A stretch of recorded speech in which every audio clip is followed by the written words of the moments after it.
Indie or AAA? Indie. Free to play or pay to play? Free to play. iOS or Android? iOS. Super Mario or Sonic? Super Mario. I'm sorry. You're listening to Level Up with Melissa Zaloof from Iron Source. Welcome back, everyone. You're listening to Level Up, the podcast for people who love making, growing, and of course, playing mobile games. Today on the show, I'm very excited to be hosting Paula Neves, who was the CMO at Gazeas Games and just recently moved to Square Enix Games. Paula, thank you so much for coming on the show today. Thank you guys for having me. So today on the show, we're going to be talking about behavioral economics and free-to-play games based on this awesome article that you wrote, Paula, and on how developers can use the principles of behavioral economics and apply them to increase engagement and conversions in an in-game economy. But maybe before we dive into what sounds like a relatively hefty subject, Paula, maybe tell us a little bit about yourself and your journey in gaming. You've obviously been in the industry for a while. How did you get into it in the first place and why? Okay. It's a little bit of a, weird path that I took, but in the end, it all worked out. We like weird. Yeah, me too. So it all worked out. So I'm a psychologist. That was my major. But like halfway into college, I realized that wasn't what I really wanted to work with. I had patience and everything because we had to do internships, and I realized that wouldn't be the best path for me. As the huge nerd that I am, I started studying marketing on the side. Sure. And yeah, because, marketing. So, because I really thought they had, psychology and marketing had an overlap, even though people really didn't see that at the time, which is super weird. But anyway. True. And then I did a postgraduate degree in marketing. And that's how I started. That was 12 years ago. And I've been doing pretty much user acquisition as my main thing for these 12 years, out of which 6 in the gaming industry, which was always my biggest dream. Were you a gamer as a kid? I'm a huge gamer. I have a huge gaming tattoo on my back with all these different characters. And I've always wanted to work with gaming. So, and then when I came into mobile free to play, I was like, okay, universe, thank you, because this combines like psychology. I don't have to put it all to waste, and it's perfect in the end. It worked out really well. Good. I mean, well, it seems to have done, and definitely Yeah. I can see. I think many people can see the overlap or the relevance of psychology. I don't think you can really do marketing well if you don't understand psychology to a certain degree. Yeah, but the weird thing is, like, when I was starting out and I wanted to get a job, land a first job in like UA or marketing 12 years ago, at least here in Brazil, I'm from Rio, right? So people would ask for like a business degree or a marketing degree. And when I showed up with my psychology degree, they would just like shun me out, like, no, this is weird, go away. And I was like, no, it's not. But in the mobile free-to-play industry, at least it's seen as a super asset. So there you go. You landed in the right place. Yeah. So let's talk, psychology, behavioral economics. For those of you who haven't read Paula's article, definitely go check it out. For our listeners, maybe can you sort of give us a breakdown of what behavioral economics is? Yeah, sure. So it's when you combine a lot of different people have done this. So it's when you combine behaviorism, which is a branch in psychology, with economics. So there are two major authors that have written a lot on this, and that's Dan Ariely. I really recommend his book Predictably Irrational, and Robert Cialdini, who wrote Influence, the Psychology of Persuasion.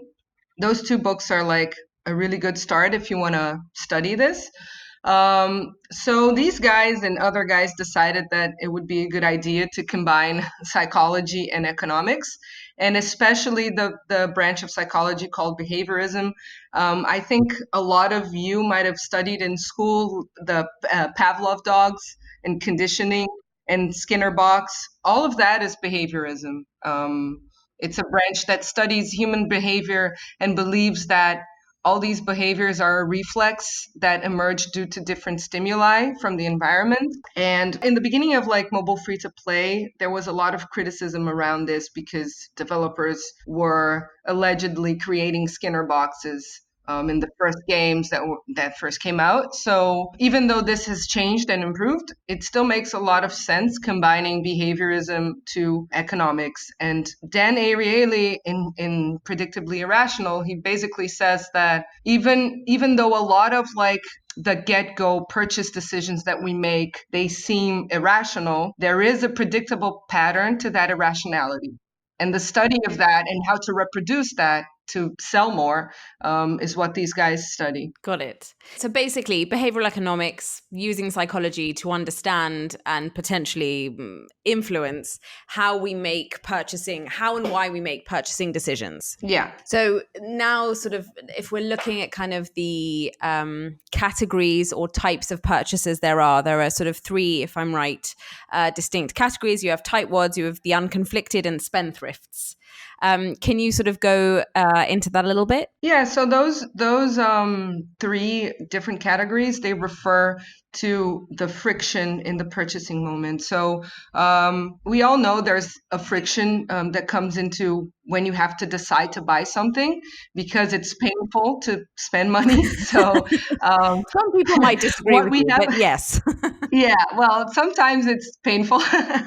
Well, during the moment it might be good, but afterwards, Yes. when your credit card invoice comes in, it's a bit complicated. But I mean, a lot, especially in also in UX design, designers hear a lot about this, where they have to do everything possible to reduce the friction in the purchasing moment. So tightwads are people that are more susceptible to that friction. So they will spend less because it's more painful for them to spend. The spendthrifts are the opposite, so they don't mind that as much. They're not so influenced by it. And the unconflicted, they're halfway there. Sometimes I think it's most of us, right? Sometimes we're like, yeah, spending spree, and sometimes we're like, oh no, I have to save up. So yeah, dial it back. But it all comes down to friction in the end and how to reduce that.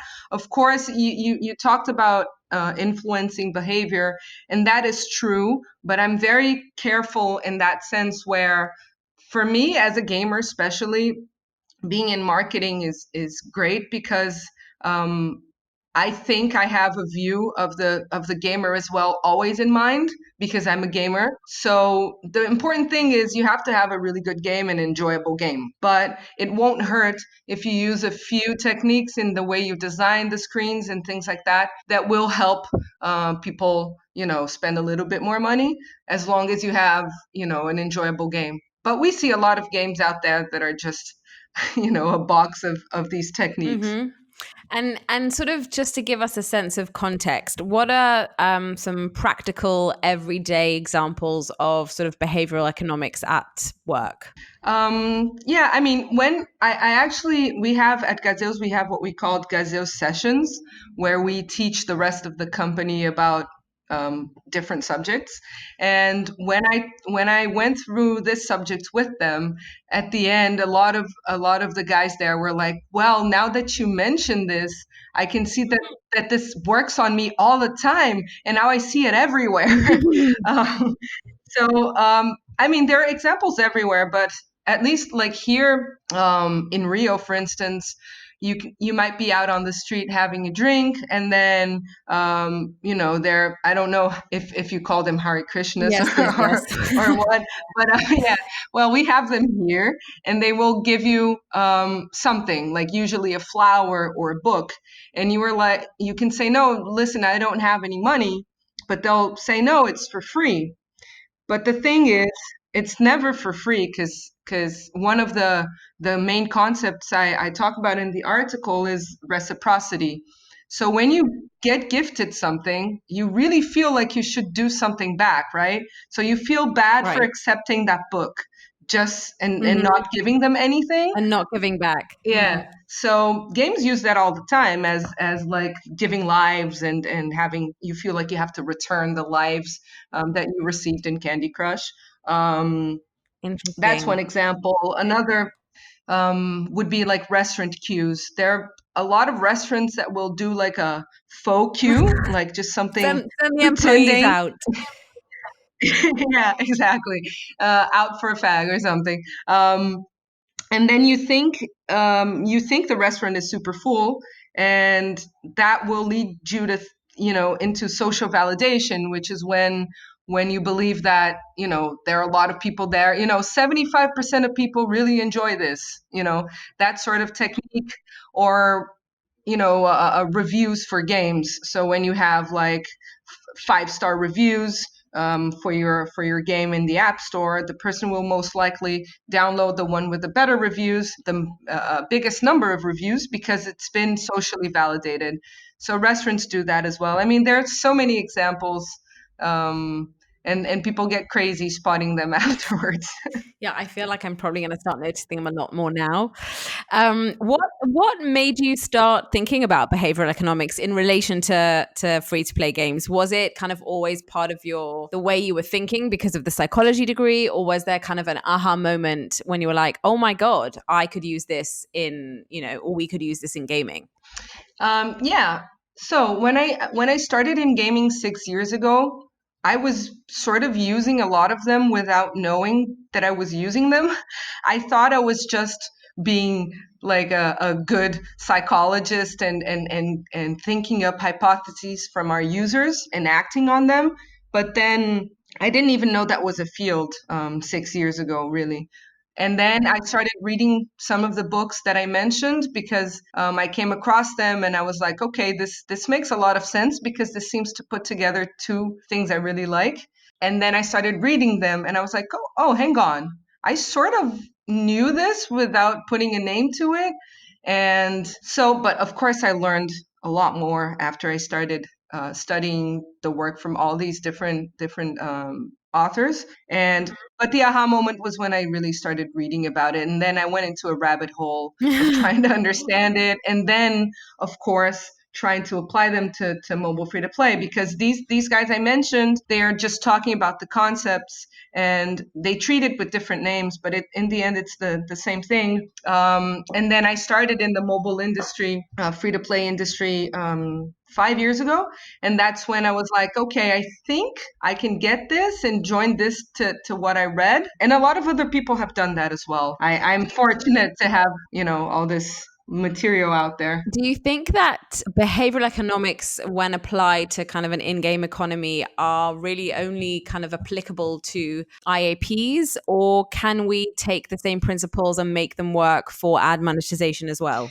Yeah, I mean, you said in-game economy. So as long as the game has an in-game economy, it's fine. So most of Gazeus' games, they're ad-based. So you can apply them as long as you have, for instance, RVs. If you have rewarded videos, it's presupposed that you'll have an economy behind that.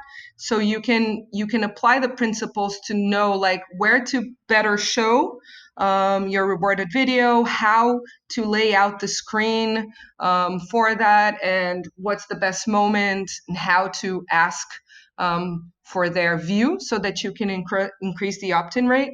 So it does work with rewarded video as well. Interesting. Well, I think in many ways that's also because rewarded video, in a sense, is, yes, it's an ad, but it's also an integral part of the economy. It just happens to be also an ad versus kind of slapping an ad on top of a game. Exactly. I think of course these techniques are better used if you have IAPs, because that just opens up the breadth of things you can do.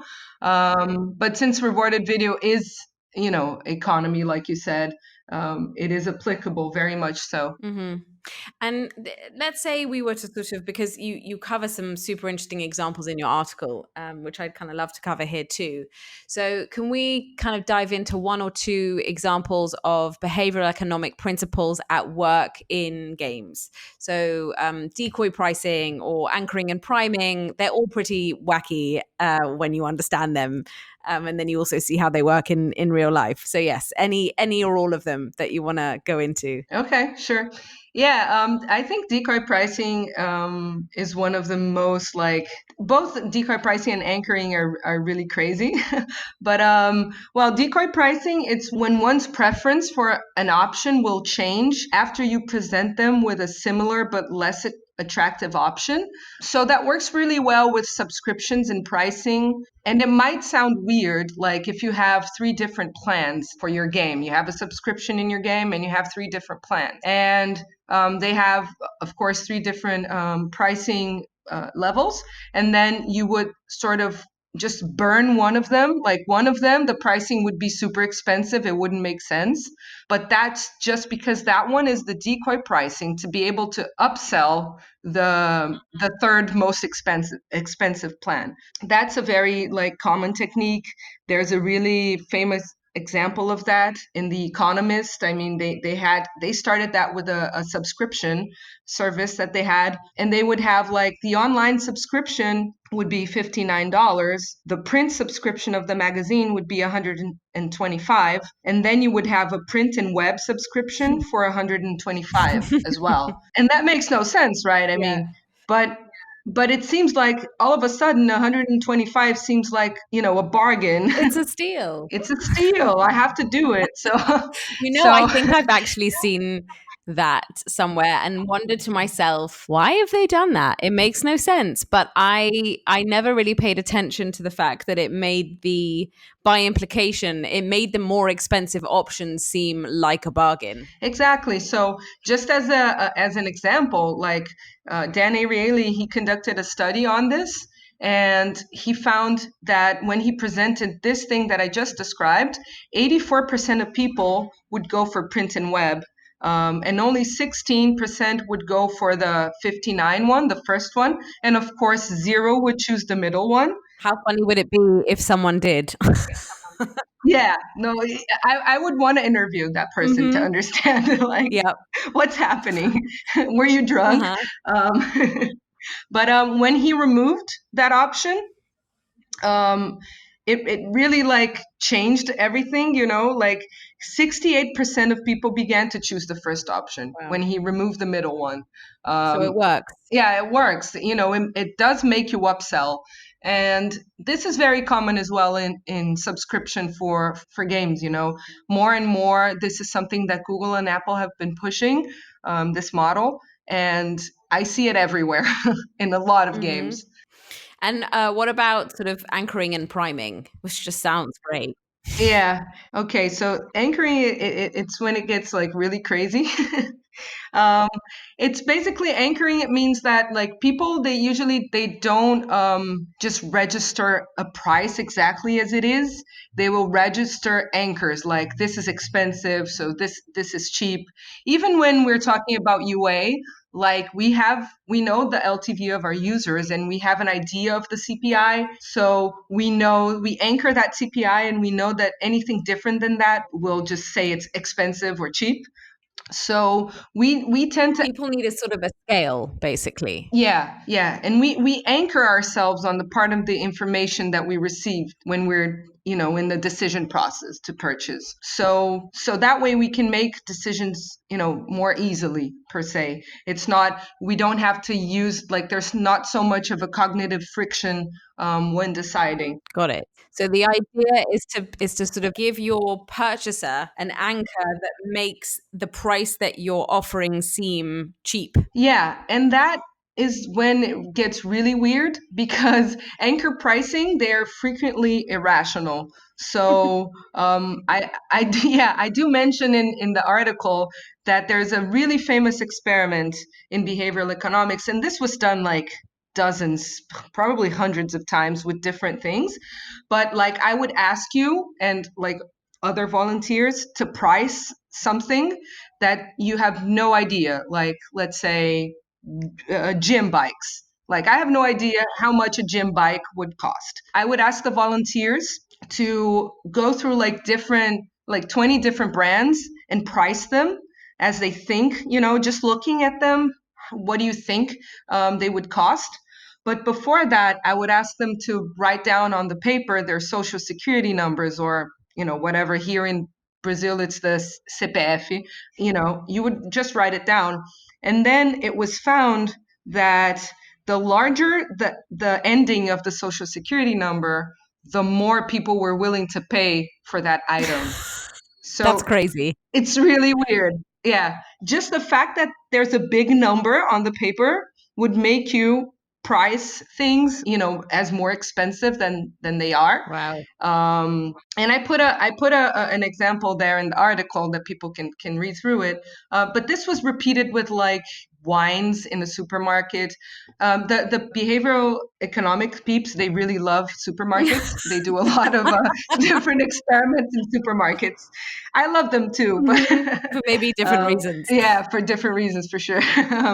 So it's really weird, like just the fact that there's a number written there. If it's a large number, people would be willing to pay more. And then if it's a smaller number, they would price things as cheaper.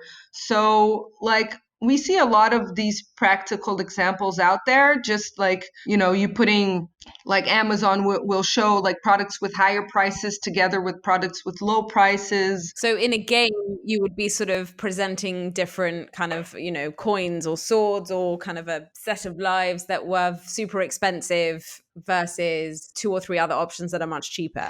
So, something that I really like doing, for instance, is you can put like in your store, in whatever option you want to push more, you can say like, I don't know, 3,000 of these items were already sold. This will serve 2 purposes. First, it'll have like a big number there, like 3,000, 3 million or whatever.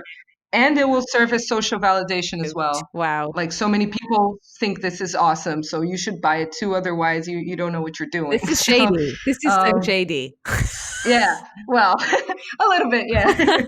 No, but I mean, it has to be true, right? I mean, we wouldn't put a number there just, it would have been a true number. Like, this was sold these many times. Right. It's just so strange that by having something, it's not related. It's a number that's unrelated to kind of the price of the actual thing you're considering buying. But simply because it's a large number, something happens in your brain that says, okay, I'm in big numbers land now and I can pay more for something, which is just crazy. It's crazy. I said it was crazy.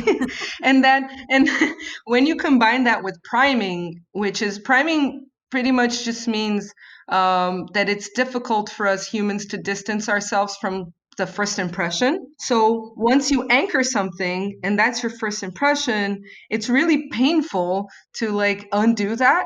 So when those two work together, you don't even feel it, which is weird. But then, of course, that once we're teaching this to people, they all start paying attention to that. And they will, like, I frequently catch myself saying, oh no, you're not going to do this to me. I see what you're doing. I'm not going to fall for it. Your eyes are open. Yeah. So do certain kind of behavioral economic strategies work better for specific game genres? Or do they sort of apply equally across the board? Well, as long as you have if you have IAPs, you can use the full scope of a lot of the things. But I think it'll depend on the genre in terms of the type of user. So, for instance, a lot of hyper casual games in the beginning, they were just ads, and they've started becoming a little bit more just, how can you say it, just more complex, and they've started adding subscriptions and collectibles, right? But like the audience behind that game is not like an audience that is used to doing a lot of purchases. So they're a bigger percentage of them would be tightwads, right, rather than like a hardcore game. And it also varies with the geo, right? So like Japan and China and places like that, they have people that are more spendthrifters, So it does depend, but you can still use them even in the hyper casual games as long as they have a subscription and as long as they have IAP options and RV options. But I think it would be on certain geos and certain genres, it would be like the difference would be bigger. Like we would see a bigger jump in conversion rate and ARPDAU and things like that, depending on the genre. Mm-hmm. And so let's say you're advising a game developer building their first mobile game, well, not even their first, but a new one. What's the best advice you can give them when they're designing their in-game economy and they want to use sort of behavioral economics? Is it starting off by saying, okay, what kind of users do I have? Are they tightwads? Are they unconflicted? Or are they spendthrifts? And then sort of going from there? Yeah, sure. It all starts with data, right? So you have to try and understand what's happening with your users. and at what point they're getting stuck, if they are getting stuck, to try and build a hypothesis on it. And then depending on what the data shows you, you're going to choose like different techniques. So if you're selling too much of a bundle that you don't want to sell, of course, you're going to apply certain techniques to upsell rather than other ones. So it'll start with data. But if you're just launching a game from scratch and you don't have data yet, I would recommend to just do a lot of reading on the subject, because I mean, if we start going into pricing, for instance, just like the different things you can do in pricing, it'll go like really down the rabbit hole, because there are more than like 100 different pricing techniques. So another weird one, for example, I like weird examples. Yeah. It's like if you're pricing your game and you choose numbers with fewer syllables, that will allegedly convert more, Wait, fewer syllables better than more. Fewer, better than more. So okay. Supposedly, it would be better to price your game at 2816 rather than at 2782, because it's 5 syllables versus 7. And the explanation to this is like when you're looking at the pricing, like the bundles, different bundles in the store, you're saying that price in your head, and you take longer to say it's 7 syllables than to 5, and that might be there's more friction. That might be enough time. Those are split seconds. Enough time to like, no, never mind. Wow. Yeah. So, I mean, even like when you have 1,000 or upwards in pricing, just not using a comma, like 1,599, just using like 1,599, or even removing the $sign. All of those things are recommended for pricing, even though like removing the $sign for UX, I don't recommend. I don't like that. But like just for everyone to have an idea of like everything that goes into play here. So there's a lot you can study, and that's how I would recommend to do it. And especially like product managers, marketing people, and designers, they have to really know this. It really like will open people's eyes to study up on this. Mm-hmm. So my last question then kind of connects to that. If you're looking at the industry more broadly, and actually in a recent podcast I did with Joe Kim, we were talking about root cause analysis, and he said, unless you have a background in management consultancy, you might be unaware, or you might not have come across these sort of approaches to thinking and problem solving and etc. And you've come from a psychology background, and you're bringing sort of behavioral economics to free to play games and applying those principles there. Do you think, or how often are developers today leveraging concepts like this when they tackle monetization and building their economies? And do you think kind of going forward, we're going to see a big shift in the industry to becoming more savvy and sophisticated in how we sort of build monetization strategies or in-game economies? So yeah, I think from when I started studying this from now, it has like improved a lot, the awareness about this. Of course that a lot of developers and the guys in social casino are really good at doing this. Like they're used to using data and like their BI structures to, cherry pick an offer for a specific user because his LTV in the last 90 days was, like $200. So there's no point in me offering them $199, like a bundle for $199. I would offer them a bundle that was 100 and now it's like 50. And then for someone that only spent like $5, I would offer it was 5 and now it's 0.99. This is something that's done like a lot already. This sort of segmentation, and of course it improves conversion rates massively just doing that. But I think like I've started seeing a lot of articles on this already. The Deconstructor Fund, which is a blog that I really like, they've also written up on this. Yeah, they're amazing. Yeah, they're amazing, and they've written up on this. There are some UX people that work with gaming or that study and profile games that have put articles up on LinkedIn. So I'm starting to see this pop up everywhere. And this is like the first step towards awareness, right? It's just people like us that are nerds, and are studying this. It's a nerd revolution. Yeah, geek out with me, please.